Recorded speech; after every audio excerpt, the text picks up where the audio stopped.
Hello. Well, it's hot, isn't it? I'm stating the obvious again this week, but the heat in the southeast of England, the Midlands and East Anglia really is persisting. In the west and the north it's a little bit cooler, but we're still really hanging on, waiting for more rain.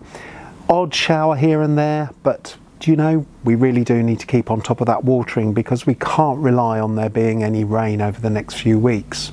However, most of my plants seem to be pumping out the flowers. Things are looking good in the garden, and really I'm getting the opportunity to sit and enjoy some of the sunshine and some of the good weather, which is always good news in the summer. However, there are lots of things that I need to be getting on with this week, not least potting up this new Sinningia. It's a real exciting plant. It's Sinningia tubiflora, and I found it at Pan Global Plants in Gloucestershire.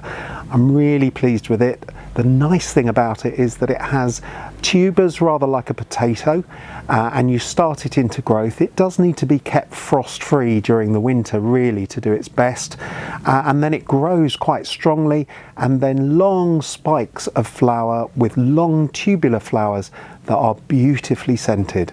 So I'm potting this up into a larger pot so that I can give it pride of place on the patio.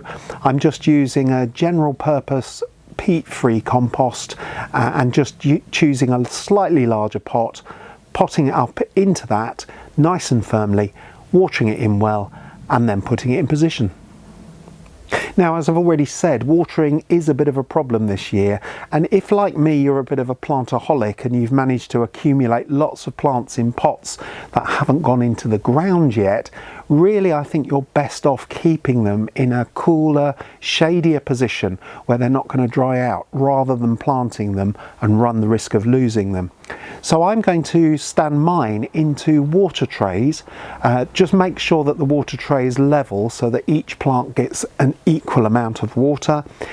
Then stand them in pot thick, cram them in really close together, fill the tray up with water and make sure that it doesn't dry out. Keep it topped up perhaps every 10 to 14 days just to be on the safe side.